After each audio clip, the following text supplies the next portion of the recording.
Watching. This is what he tweeted. This is truly a sad day for me. Bad enough I had to miss first take because of this damn dental procedure, but to miss the show when both my boys, Kendrick Perkins and Michael Wilbon, are in studio on the day I was scheduled to be in studio, I almost cried. Keep doing a you too, Shay, there at the end, just for good measure. Damn, this sucks. See y'all tomorrow. So we hope that he is off to a speedy recovery. Feel better. Yeah. Dental surgery. Yeah, dental. He's had a few. Hope it's not a root canal. Yeah, me too. Hopefully he'll be back tomorrow and he's resting and feeling better. I'm keeping these dudes in check, though. Don't you worry. Absolutely. As always. All right, back to the NBA. Frustrating loss last night for the Knicks as they faced the Atlanta Hawks. They led by 12 entering the fourth quarter. Before the loss, New York's offense dried up in the fourth, scoring only 15 points, with 10 of those coming from Jalen Brunson. Meanwhile, the Timberwolves came back from being down 19 in the first to even the series with the Nuggets at one game apiece. Nikola Jokic and Jamal Murray combined to shoot 2 for 12 in the fourth quarter in the loss. And so now we have two Game 2 losses. Which was more detrimental to the series? Was it the Knicks or was it the Nuggets? Wilbon. We've seen the Minnesota Timberwolves beat the Denver Nuggets in a playoff series. This happened a couple of years ago. Weren't they defending champs when that happened? We've seen Minnesota do this, so we know it's doable. But essentially, yes, there's some cast members who have changed, but essentially the same nucleus. I don't believe, and I picked Atlanta to win Game 2. I wasn't picking Atlanta, and I'm not picking them to win the series. I don't see the Knicks, Perk, losing that series. I see them making the adjustments they have to make, as we talked about, getting Karl Anthony Towns as involved as he was in the first half, Shay, maybe playing both those bigs since Mitchell Robinson was so good early in the game and they didn't go back to him. They can make those adjustments. Help Jalen Brunson so he's not on an island defensively. Yep. Those are all doable things, and I see the Knicks doing them and getting at least one of those games back in Atlanta. I picked Denver at the beginning of the season to win the NBA championship. Not OKC and not in a repeat and not San Antonio. I think that was going to happen. Denver was going to get back there. They have not been that team so far. And Minnesota can beat them. I think the Nuggets are in a little bit more trouble than the Knicks are, Shay. Okay, so more detrimental than Nuggets for him. Go so ahead. we had a conversation last week on this show addressing James Dolan comments. James Dolan comments basically, you know, is to the finals, championship, or we go ruffle some feathers. Right. The Knicks are on the clock, right? It's not just about this series, which I believe that they're going to get through. It's not what they did, it's how they did it and how they're looking. I expect the Knicks to come out looking like OKC, Boston, and the Spurs, at least defensively. If you're a legit title contender and you're coming out, you want to prove to the world that you really want that smoke and you got it on your mind, then you're locked in defensively. It's starting with Jalen Brunson. Teams not just going out there and guys are not going out there licking their chops and telling you about it post-game that I want you, picking on you, and having big-time moments in Madison Square Garden. This has been a problem all season long. Identity crisis. Can Mike Brown get Karl Anthony Towns involved? Can they defense stay consistent against great and good teams? The answer has been hell no. It's questions now, and you walk around the city, and guess what people are saying? And I miss Tom Thibodeau. Oh, you miss Tibbs. The same Tibbs that you was complaining about. So you run them out of town, and all of a sudden you come in this new offense, and you got Mikal Bridges, and obviously Stephen A. bring up how much they gave up to get him. He has underachieved this season.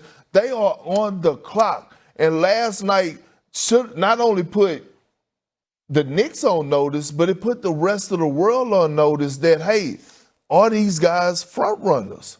That was the biggest statement. The Atlanta Hawks, a young squad, I get it. C.J. McCollum was thrown into the deal for Trae Young. All of a sudden, he's looking like the best player on the damn floor. Looking like he was. He was. And I love C.J. Yeah. But then again, you ask yourself, you have OG, you have Mikal Bridges. is one of you guys go lock the hell in and lock up and take ownership of this matchup? You know what I mean? So again, it's so many question marks. I saw a play, and I love Rick Brunson and Jalen Brunson. It was in the game one. The Knicks had a double-digit lead. The bench was playing well. Mitchell Robinson was in there. They was getting stops. Guys were playing with passion. I thought Mike Brown should have rolled with that lineup and closed the game out. And all of a sudden, I see Rick Brunson get up from the bench and run to Mike Brown and tell him, let's make a sub. And then Jalen Brunson come in the game. All of a sudden, they close the gap, and the Knicks end up winning, but it shouldn't have been that close. And so when I saw that, I said to myself, I didn't really like that particular moment. Because if it's about team, then you go ahead and let that ride out. And if you're Jalen Brunson, when they come to you and say, hey, you know what, come on in, you should have said, nah, give them a couple more minutes. Because that's what Kevin Garnett used to do. I watched him do that to Doc Rivers. Nah, Doc, they rolling, let them cook. That's what I want to see. To me, it's too much individual agenda basketball that's being played with the New York Knicks. Hero ball. That's not going to cut it. This is their window. I mean, I didn't realize the Dolan comments about essentially that's essentially a championship or bust statement, Final right? or bust. Final appearance or bust. Final appearance, okay. And the bar is beating Boston because they did it. We just saw it. Can they do that again? And the Celtics look like, Perk, they got vengeance in mind. You see them, huh? Okay, yes, we are ready for all of this, at least the way they looked. And granted, the Sixers, probably couldn't even beat Atlanta in a series right now, the way they're going. So some of this has to play out. But it's a curious thing. Like you, I think the Knicks will figure this out and win this series, and whether it's 6 or 7 games.